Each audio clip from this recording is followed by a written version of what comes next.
On to the next session, which is Digital the Way Forward in Oil and Gas Sector. For this particular session, we have with us today Mr. Anand Lakshmivarahan R, Chief Digital Officer, Kane Oil and Gas Vedanta Limited, Mr. Shaji Zacharias, former Global Head of Solutions and Energy Practices Wipro, Mr. Neeraj Sethi, Country Leader India Baker Hughes, Mr. Vikas Prabhu, CIO Naira, and Mr. Nubil Ansari, Industry Value Advisor, Oil and Gas, SAP India. This session will be moderated by Mr. Abhik Chatterjee from BCG. Abhik, I would now request you to take this forward.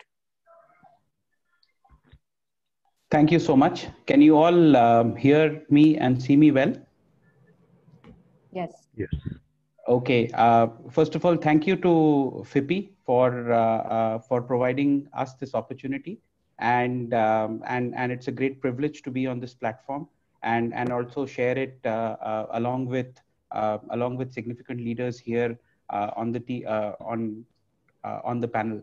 So as already introduced, we are going to spend a little bit of time today discussing about a word that has become pervasive now over the past few years, and more importantly, accentuated by COVID, and specifically discuss the impact that digital has on our energy business.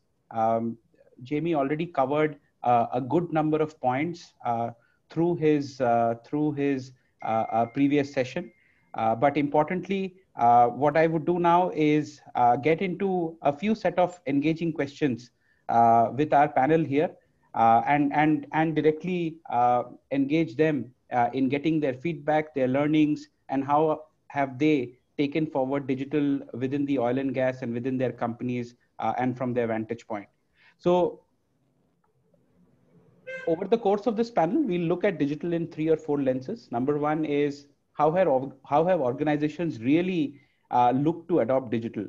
So in my experience, and I've been serving a lot of clients over the last 12 plus years, specifically in the digital and oil and gas space, but we have either seen clients take or organizations take what we call as a very classic broad strategy and then in side-by-side execution, or more classically a 1,000-flower bloom approach wherein you pick up a few use cases, and India as such has become a very pilot-hungry country as well. So we've picked up a few and then run. But my first question is specifically to Anand and Vikas, and to really understand and get some of their views that from a business tech perspective, both of you lead large technology portfolios within your organization. Anand, you yourself at Kane, and now you have, as we understand, you have recently taken a larger digital role across the Vedanta group as well. And Vikas, yourself from a Naira perspective, how have you gone about the entire digital journey within your company? How have you induced the entire lens on value and just kickstarted this entire phenomena? It will be great to get maybe a couple of minutes to begin with from you. Anand, if you would want to get started first. Abhik, I think Mr. Anand is yet to join. Maybe we can come back to him. Sure. Vikas, would you want to start? And then we can have some of our other panel members also pitch in. So thank Abhik. First of all, a warm welcome to all the participants to this session by FIPI. In case of digital journey, our journey actually started almost 2 years ago when we migrated out of the earlier SR group to a new entity called Naira Energy. Our base belief is that digital is not only about technology. Digital is primarily about how your business processes are aligned, how your business processes are well led, and actually technology complements those business processes. So this is the belief that we started our digital journey with. We started with a couple of corporate functions and completed our journey there. And now we are actually looking at our refinery. While we are on the digital journey, we also felt that it is very important for us to build the capabilities Now, when I mean capabilities, I'm talking about the readiness of people, the readiness of technology, because digital is going to add more and more burden or additional complexities into your environment. So if you are not ready from people point of view, if you are not ready from a technology point of view, digital won't sustain long within the organization. So that is the agenda that we were driving initially. We also believe that digital is not only about buying technologies, because there is enough in an oil and gas kind of environment, there is enough available which you can capitalize on, the existing data that is available within your refinery, the existing systems, those are there. You actually need to capitalize on them. There is enough available in those systems for you to get benefit of, and then maybe invest into additional technologies. So what we have done is we have categorized our initiatives into two. One, we call it data generation technologies, just for the simplification says data generation technologies, and second one is data consumption technologies. So data generation, we are saying sensors, variables, IIoT and all would go into data generation, while data consumption is all about advanced analytics, is all about process analytics. So considering that your historians, your APCs have enough to give you, we are first focusing on the data consumption technologies. And over the period of time, we'll start investing into data generation technology. So this is where we are at this point of time. Obviously, the likes of BCG and other are working with us in helping us to move this agenda forward. But this is a quick introduction of the digital journey that we are embarking on, or we have embarked on already. Thanks. Sure, Vikas. Thank you so much. I know, Anand, you've just dialed in, but we just wanted to kickstart with Vikas just spoke about how he and the team at Nayara have moved ahead on their journey. A couple of minutes quickly from your side in terms of how's the journey been like, and obviously you've now taken the broader Vedanta digital mandate as well. So how and how are you balancing the value lens with some of the execution lens? If you can get some perspectives from you. Yeah, sure, Rabik. Hi, everyone. I think in terms of the oil and gas business within Vedanta, I would say the whole journey started 2.5 years back. We have, of course, Kane has always been an early adopter of technology. I think our first digital oil field solution was commissioned almost like a decade ago. But in the last 2.5 years, I think we've really looked at solving business problems with an array of technologies that are out there. And when we really started this, we said, let's in-source ideas, let's look at opportunities that are out there that people are aware of and get started. And somewhere in 2018, around middle of 2018, we did a fairly comprehensive strategy and roadmap exercise with a consulting partner. This was like a 3.5 months exercise. We went across different assets, did focus group discussions, design thinking workshops, identified opportunities that we could solve with digital. We came out of that exercise with about 100 plus opportunities. And then we said, okay, we probably need to look at 10, 12, big value impacting areas that we can go after. So if I look back at the last year and a half, I think that's exactly what we have done. And these ideas have been across the value chain, right? So right from looking at opportunities in our exploration and subsurface area, production optimization has been big because volume enhancements has been a focus. A number of optimization solutions that we have deployed are in the production optimization area.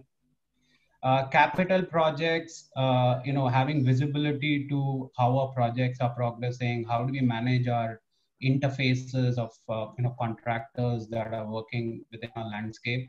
That's been another area. Health, safety, environment, big focus within our industry. It's a social license to operate for us. So we really looked at both digitizing some of our health and safety processes, but as well as look at deploying certain technologies that will help improve our overall safety and security posture. I mean, to again give you an example, on the security side, we've deployed video analytics on top of our existing network of CCTV cameras and so on. And then finally, on the corporate function side, SAP, S4 HANA, and a lot of benefits that brings. And on top of it, look at robotic process automation and bots to be able to automate some of the tasks. So I think really the journey has been identify top value generating initiatives and then get them executed, and look at about 10 to 12 initiatives in a year, and pick the right top impacting one. That's really how we have progressed.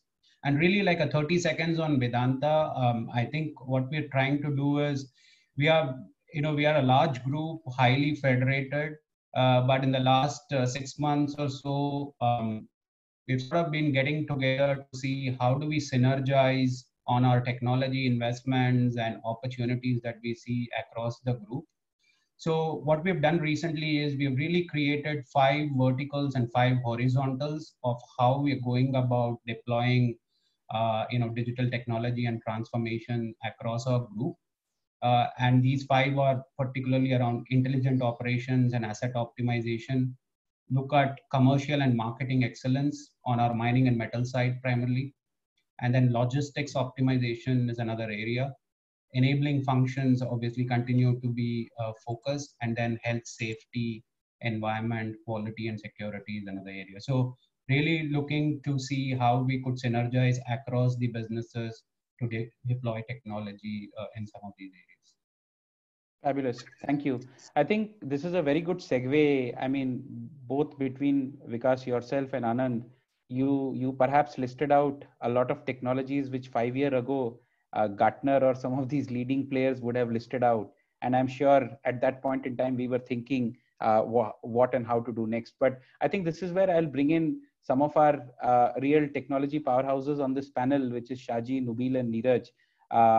And also from a platform, a technology think tank perspective, what are some of the real top use cases each of you are seeing? And I know Neeraj, for example, coming from Baker Hughes, there is a very upstream flavor you will bring. Nubil, yourself from an SAP perspective, which is largely enterprise, getting into the manufacturing, into the heart of operations, and Shaji, obviously, with your tons of deep expertise. But what are some of the key interesting trends that you are seeing? And when I talk about trends, we hear a lot about quantum compute, we hear a lot about blockchain, but then we definitely are beginning to do a lot of AI ML. But it will be very interesting to get a quick snapshot of what are some of the interesting technology value creators that each of you have been seeing in the market, and that our clients are slowly beginning to adopt, and which of them could be a really bright star that we should look to accelerate given where we are at this point in time. Neeraj, if you may want to start first, followed by Shaji and Nubil, if that's fine. Take a couple of minutes to share some of your experiences. Neeraj, you may be on mute, I believe. Can you hear me now? Yeah, please. First of all, Abhay, thank you. A great honor to be among such distinguished company. So from Baker Hughes perspective, our aim and our objective is to enable our customers like Vedanta, HPCL, Reliance, to beat their objectives, and that's basically return on investment. And secondly, from an internal perspective, we use technology and we leverage technology all the time, and especially now with the digital technologies, to enable our own people to work more effectively. Just a slight enhancement to what you said. Baker Hughes is, and we now are positioning ourselves as an energy technology company rather than being just an oil field services company. And we now span with the acquisition of the GE businesses across the full value chain. We were full stream, which is refining, midstream, upstream. But we are also now in aerospace, defense, aeronautics, and we are working for the Indian Meteorological Institute and BARC. So we have a much larger span of technologies, not just oilfield services. But look, I mean, there's a lot of things that are going on. But what we are seeing right now is the energy transition, and of course, COVID has, it's just accelerated this change suddenly. What I think would have happened anyway in 5 to 6 years has happened in a matter of a few months. Is that, there has been a huge, and bottom line is, everybody's got to run a business. So there's been a huge focus on cost. The pandemic itself has exposed our people to very high safety risks beyond what we would normally see in an oil and gas space, in an upstream or downstream, working at a plant or at a rig site.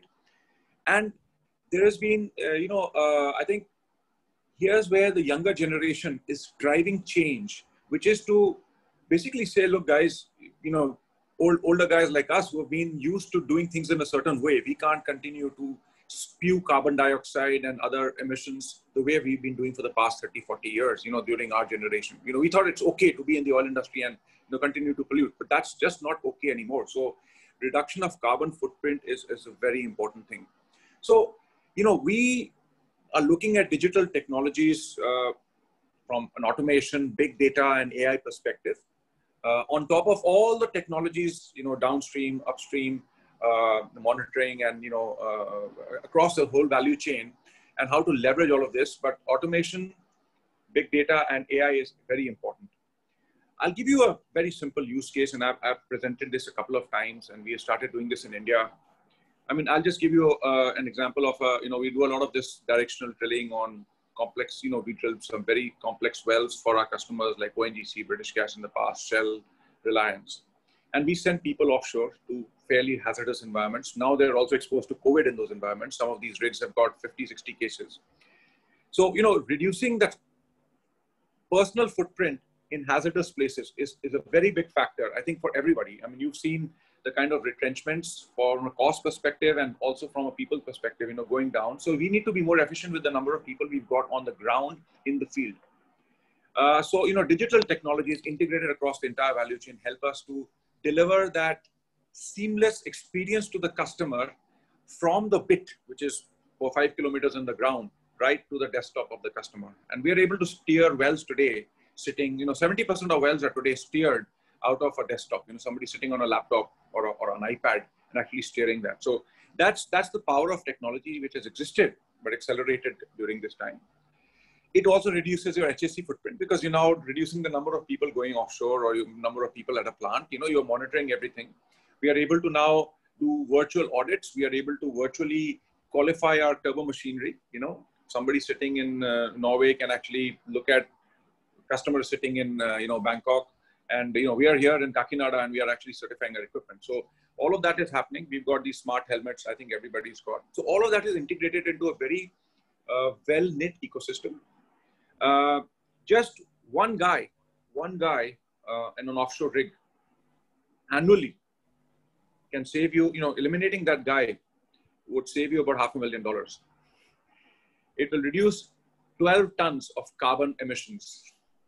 So those are the kind of things that we're looking at. Baker Hughes, we have committed to being 50% less on carbon emissions by 2030 and zero carbon as a net zero by 2050.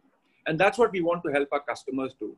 And I think the whole integration of this ecosystem with the sensors, the technologies, the services across the seamless, integration with the satellite systems and the secure networks today enable us to deliver value which has been unprecedented. And I think we'll see a lot of new exciting things coming up during this time. That's all I wanted to say. Sure. Shaji, you want to go next? Yeah, hi, thanks, Abhik, and thank you to both FIPI and BCG for inviting me for this program. I'm happy to try and share with you some of the experiences that I have had in the last 5-6 months, and I hope I am audible as I speak. Yes, please. Clearly, our experience has been working with global oil majors these measures have in the last 5 to 6 years taken up the focus in terms of digitalization with 3-4 areas as Neeraj probably has already referred to. One is reducing the manual input so that not only can errors be reduced, but it's also about saving costs in terms of having tenured employees who probably may not be adding the value and maybe still working on a very traditional mode of working, and therefore adopting newer technologies that can improve productivity is critical. So that's been one aspect of it. The other, as we've discussed, is also about carbon emissions. For a lot of these companies operating in environments that focus on ensuring carbon emissions are reduced, that's a big driver for them. A safer environment is critical for all of the organizations. So that's been another driver in terms of making these changes.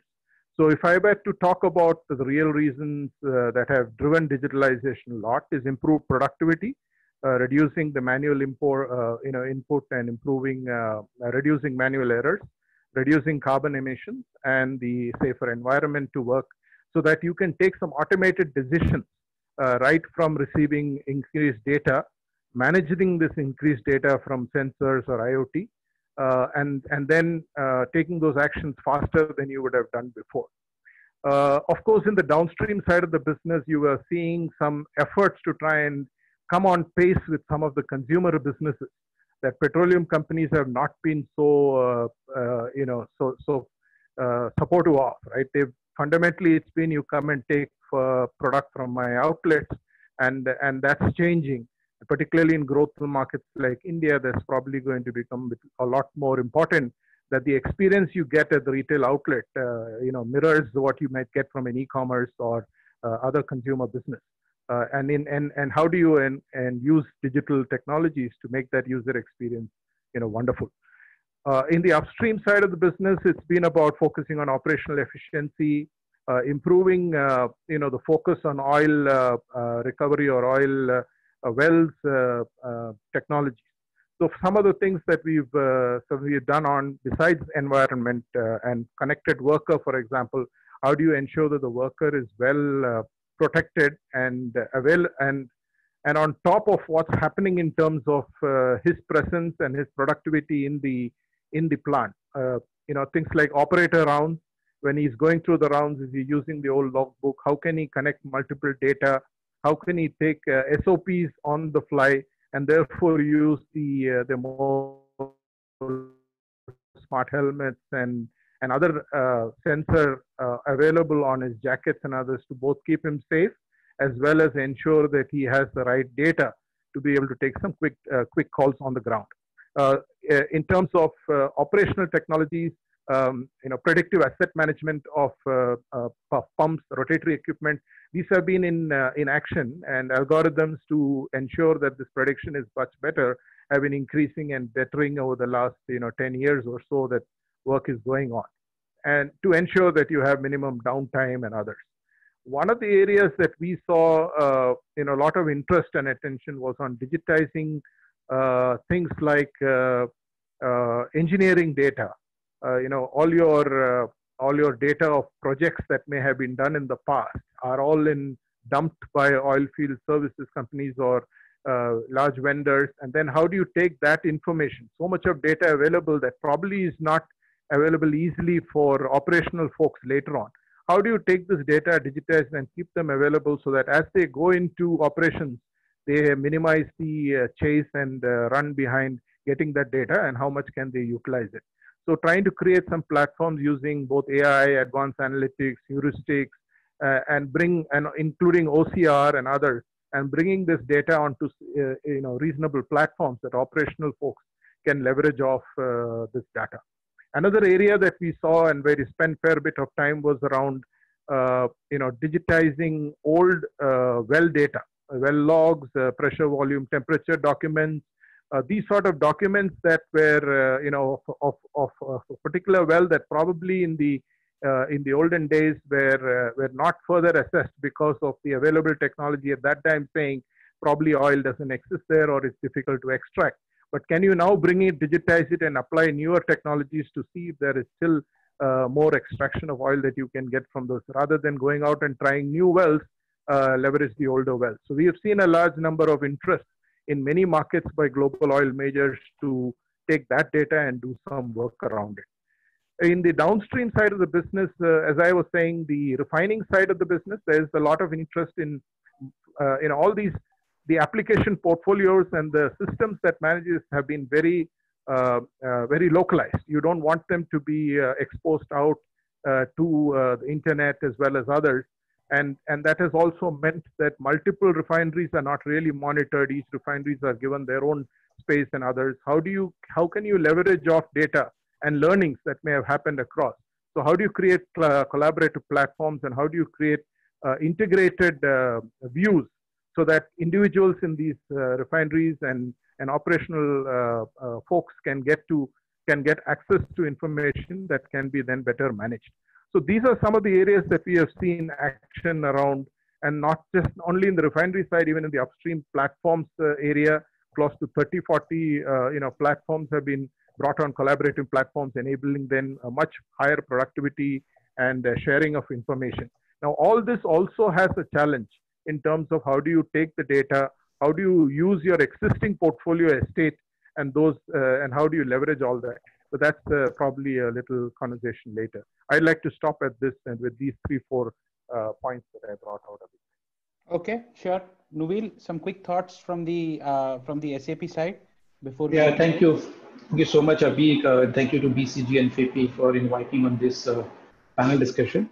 So I'll try to structure my thoughts into 3 segments. So first, let's look at how things have changed. And Abhi, you mentioned that digital has been around for quite some time. So if I look at 5 to 7 years back, I think when we talked about digital, we were more focused on technologies. It was kind of buzzword to talk about IoT, AI, ML at that point of time and look from a tech perspective. I think the good thing that has happened in the last 5-7 years is that the conversations, and we are seeing that in this panel discussion also, conversations have shifted from tech talk to more business-driven outcomes. So I think that's a fundamental change which is now benefiting the entire industry as well as the ecosystem. The second thing from a digital perspective that we are seeing and we believe it's important is to look at the large levers that we intend to transform, or the levers that will help us move forward.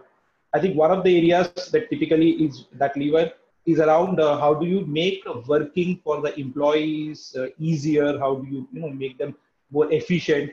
The second could be organizations yearly focus on cost reduction, revenue enhancement, production optimization.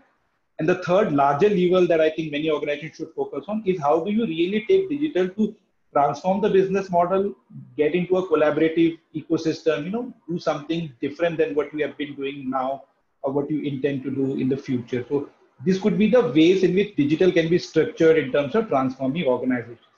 Now, if I come to some of the use cases, I think everybody has touched upon, starting with Vikas, Anand, Shaji, and even Neeraj. I think the idea is there are different use cases that we are seeing.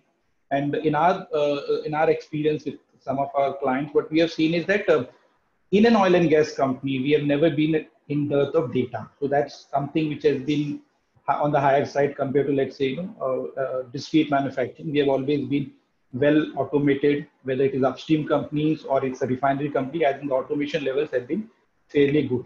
So what we have seen that the early success that many companies have achieved are around how do you analyze this data. So analytics in combination with, let's say, 1 or 2 more advanced technologies. So analytics in combination with prediction, simulation was one of the focus area for many organizations. In fact, during COVID time, I saw a lot of clients of ours were focusing on how do I really look at my logistics cost, let's say for a supply chain point of view for a downstream company, or even from my procurement cost, for across the spectrum. So the idea was that how do I really analyze the information, and many of this information is lying into the system, and draw some more insights using, let's say, advanced analytics, some forecasting mechanism, some prediction tools.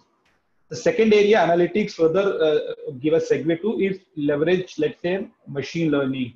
And this is where some of the core related or core operations related use cases have been worked out with many of our clients. I think in the area of upstream, we have seen a significant focus on production optimization.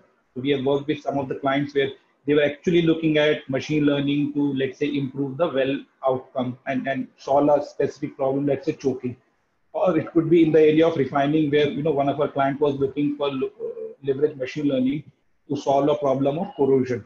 Now, these are not exactly areas which have, which will be requiring a lot of additional automation, but these could be areas where we still have the data, we get the data, analyze it, and on top of that analysis, you, let's say, put another technology of machine learning to draw more insights and deliver the value to the organization that they are looking at.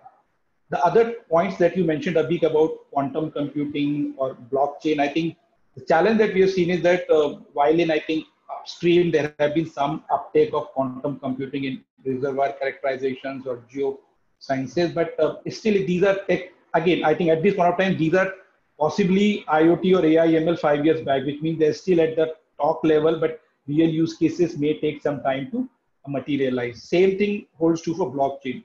We tried a few scenarios with some of our clients, especially let's say a concept of joint venture accounting on the upstream side, where blockchain could potentially help. But the idea is that at this point of time, I'm seeing that things like blockchain are still some way to go.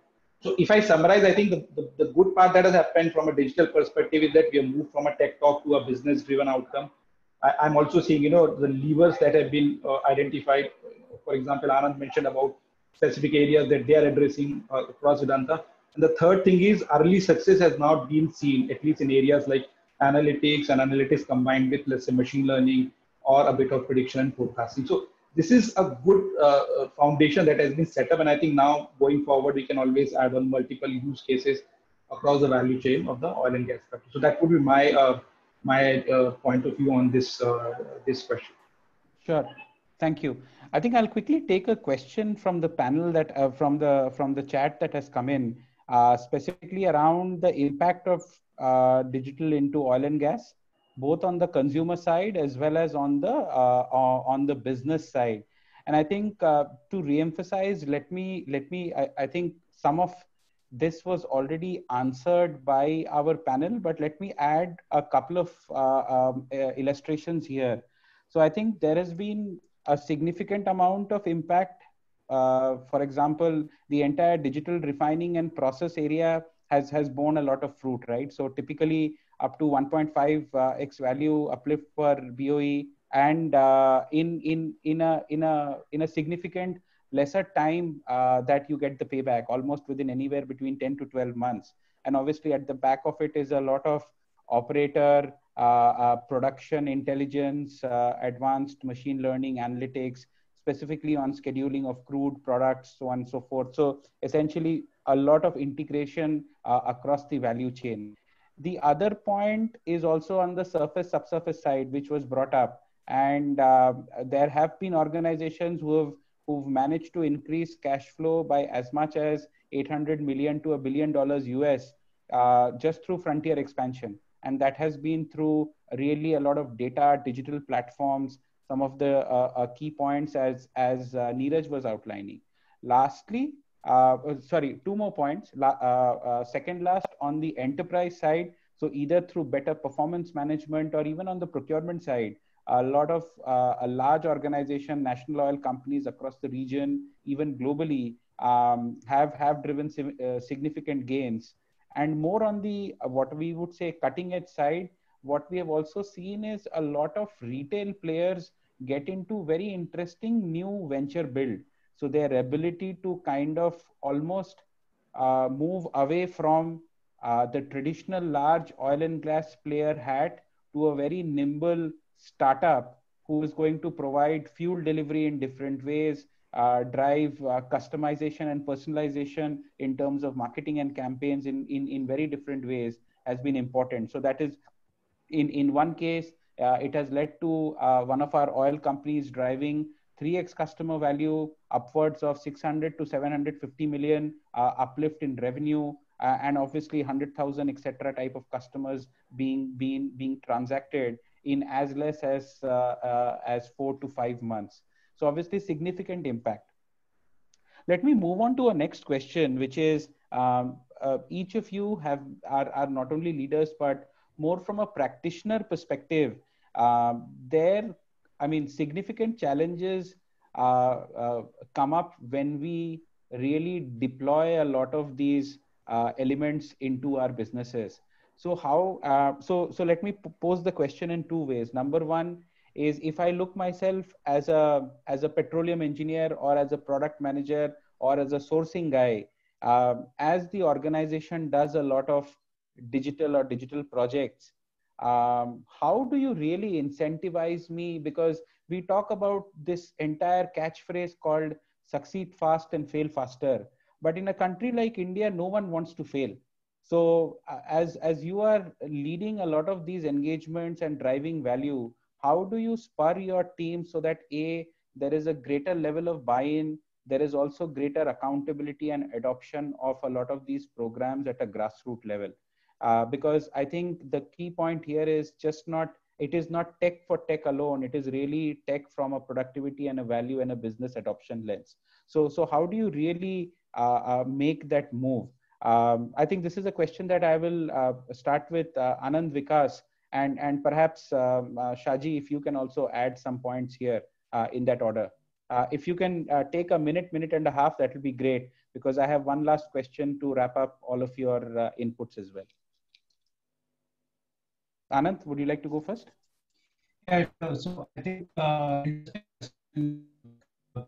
sort of look at it in two spectrum, right? So one, you said that how do we incentivize people to come forward and lead some of the digital initiatives? I'll give an example from our own landscape. 2 years back, we were looking at this whole concept of data-driven techniques and applying them in the reservoir management area. And given people within that sphere, right, core technical people who are reservoir engineers, petroleum engineers, I think the whole issue was that the belief in their existing tools and workflows were so much that any need to embrace new techniques or data-driven approaches wasn't really seen as something that they saw as credible, right? Because I think they've done this for a good decade or 2 decades, and the change wasn't easy. One of the ways we really, and I think some of this requires time, right? I don't think that if we want to deploy these technologies, these can happen overnight. In our case, it took about 6-7 months of discussions along with the subject matter experts, the digital team, and the partner in this case, to first get that belief that yes, this is something different, right? So I think one, we need to give in certain areas that amount of time for people to embrace and look at opportunities that come out of using new emerging technology. On the other side of the spectrum, in the last about year or so, one of the programs that we've run at Kane is in partnership with HR is what we call a young leader program. And these are to progress not only digital innovation ideas, but also any ideas that come from across the business. But particularly, we've leveraged this to evangelize digital within the business. And in this case, very simply, what we do is, if people remember, slightly olden days where we used to have Six Sigma and Green Belt projects, where people go through a certain certification program and then deliver on a project that helps save cost and all that.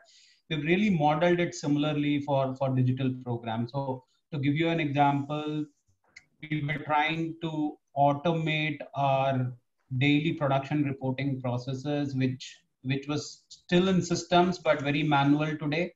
And we've just put one of the young leaders in the front who could actually, in about 6-8 weeks, learn UiPath and other automation tooling to deliver that program. So again, a very simple example of how somebody who's inclined on technology, young leader, learns and then solves a business problem.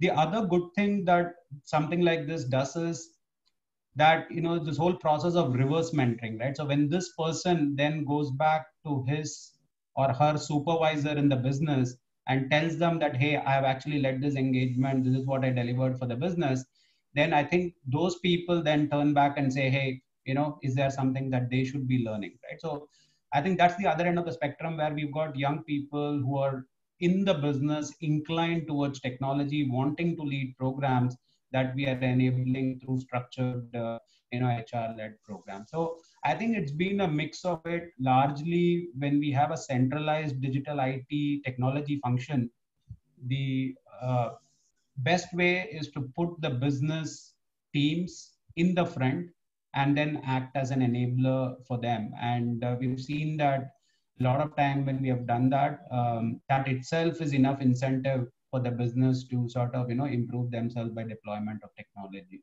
So I think, none of these are solved, issues. I think it's a journey, and we continue to, bring change and make as many people as in the organization as possible, lead this change for us. Sure.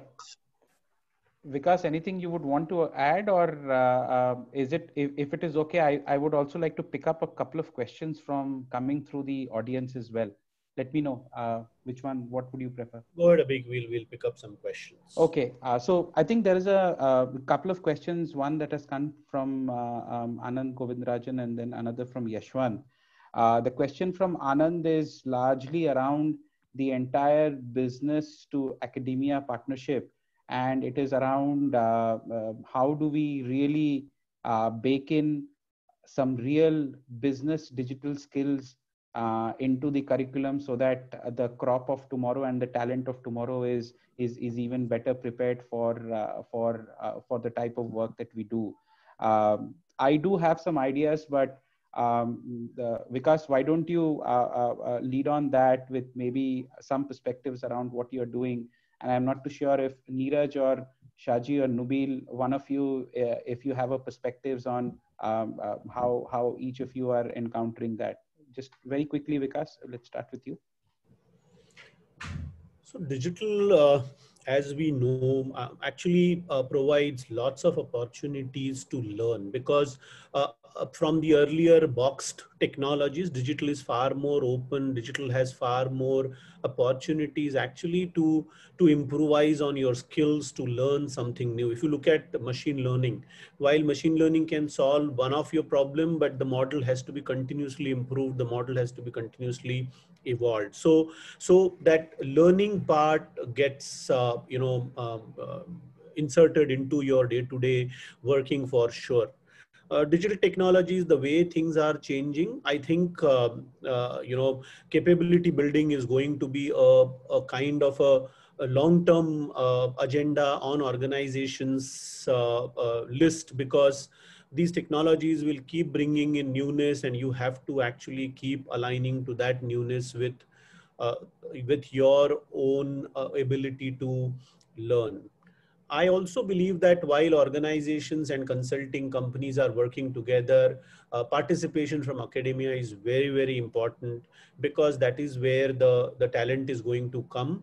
And unless and until all these new technologies are actually embedded in the programs, those are driven by the academia today, having fresh talent coming to take the digital technologies is going to be challenging. So these are my views. I'll leave it to others to present themselves also.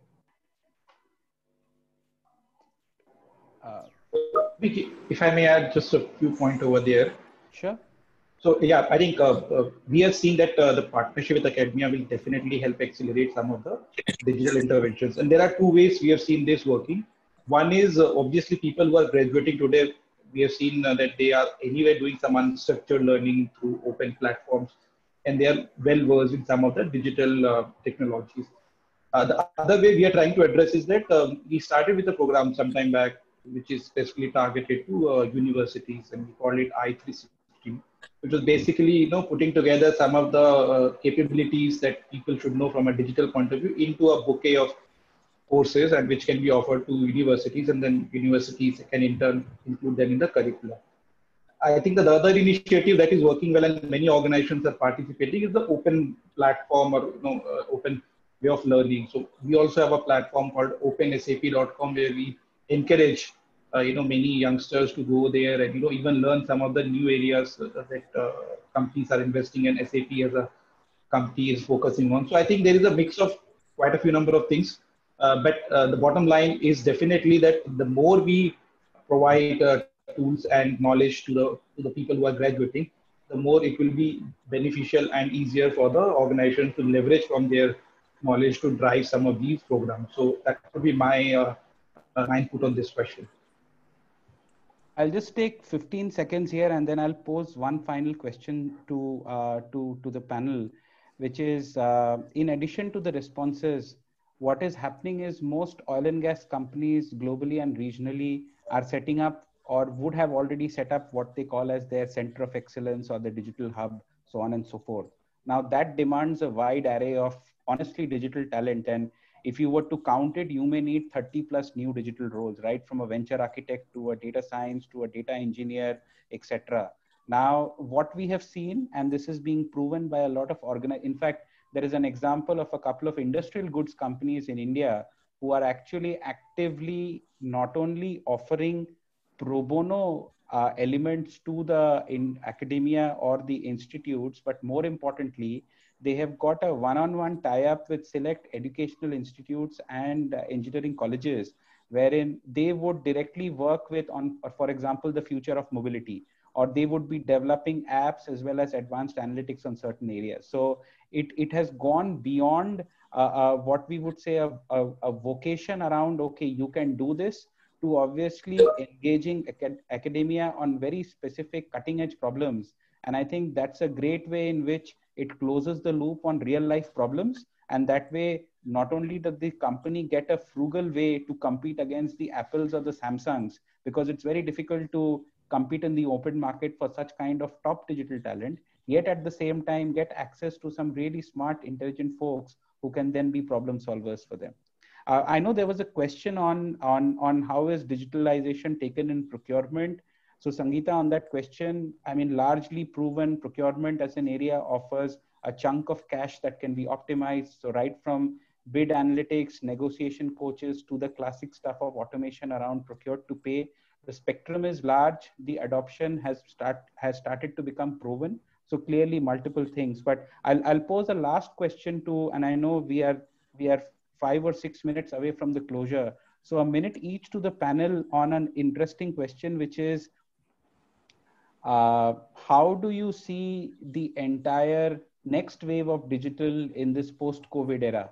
And what are those 1 or 2 top things that have changed as people, so right from petrotechnicians begin to work from home, manage perhaps petabytes of data from maybe their simple computers and the infra not being ready, or frontline needing to work maybe and in India is the home of outsourcing. So that entire model of nearshore, offshore, onshore in our oil context and how that works. But a quick minute feedback and closing remarks from all of you would be great, please.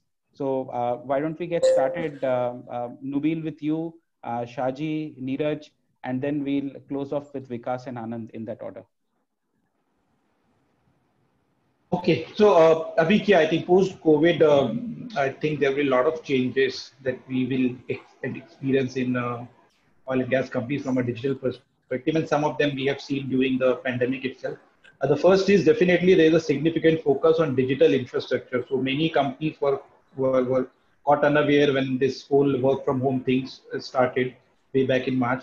So one of the focus area that we have seen is that every company is trying to put together the digital infrastructure, whether it is about access of applications, making sure that each of the individuals who are able to access the relevant applications, the knowledge, the data while working from home. So that is one foundation that will definitely accelerate. So mobility will take traction, cloud computing will take traction. Many companies will move from their on-premise systems to cloud computing because that provides the capability of making data and application accessible to anyone.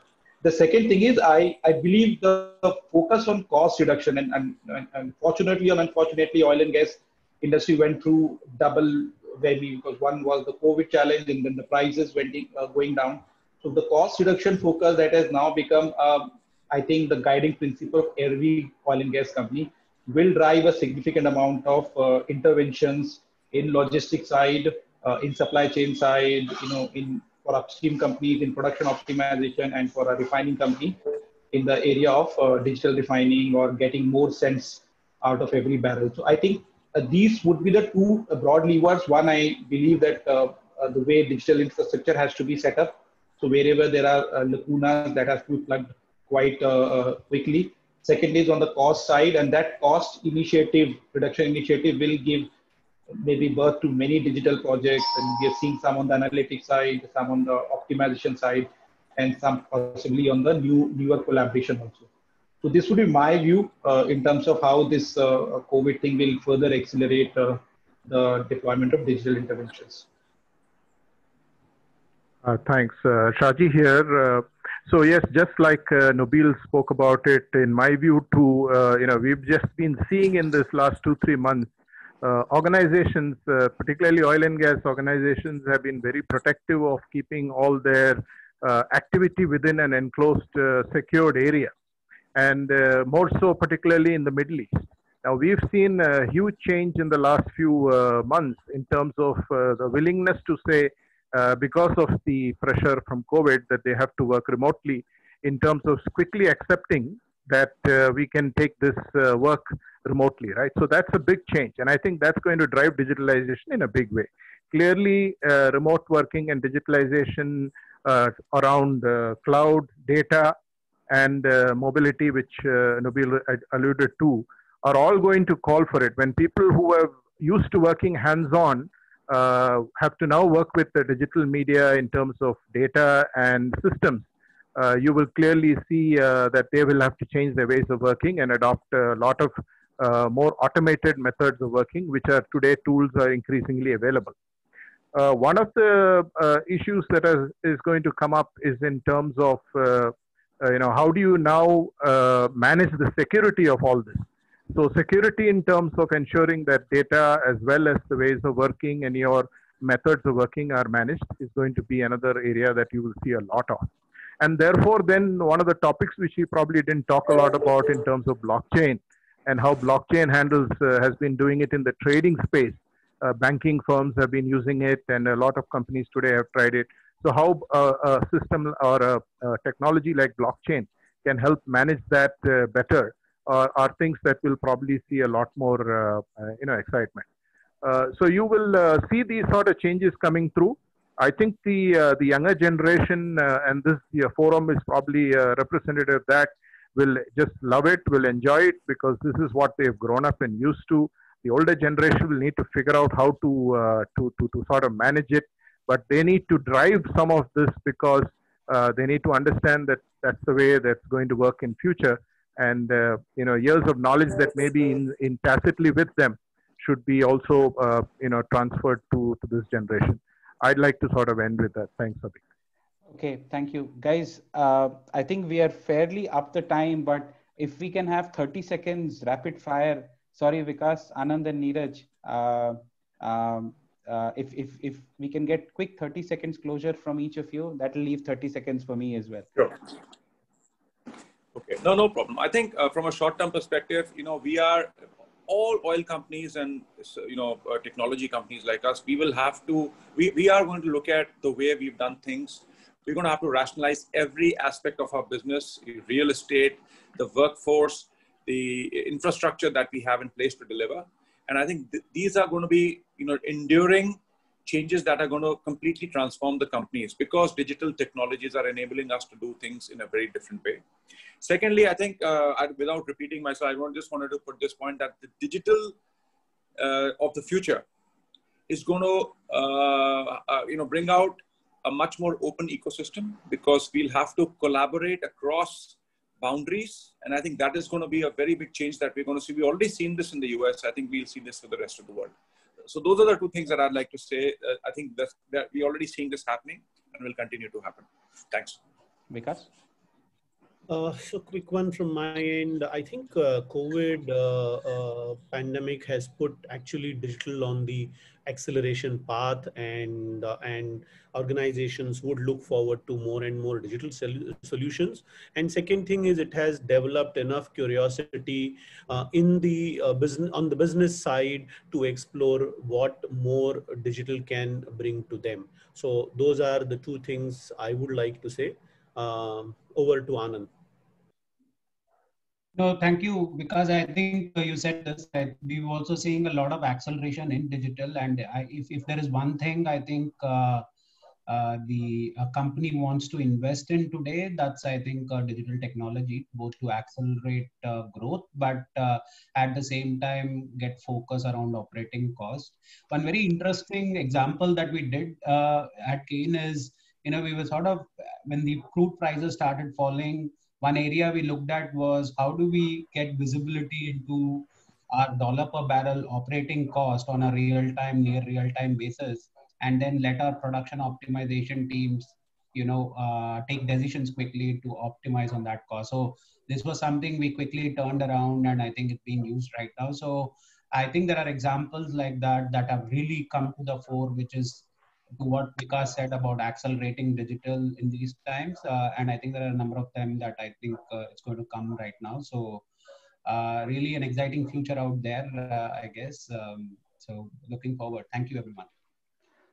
I think first of all, thank you so much to all my co-panel members. It was just great to hear and listen to all of the insights. So I think in the midst of cost, dollars per barrel, efficiency, I think one thing that we will definitely see is the focus on the human and the human centricity of oil and gas companies really emerge. Because I mean, as they say, when going gets tough, tough gets going. And I'm sure we will see oil and gas come up with its best in the times to come. I would also lastly, but very importantly, thank FIPI for providing us this platform. And it's been a pleasure interacting with all of you. I wish you all a very good day ahead, and stay safe. We will take some of the questions offline. And if there are any doubts, please do reach out to any of the panel members. We'll be more than happy to support and have an engaging conversation. Thank you again. Have a good day. Back to you, to the FIPI team.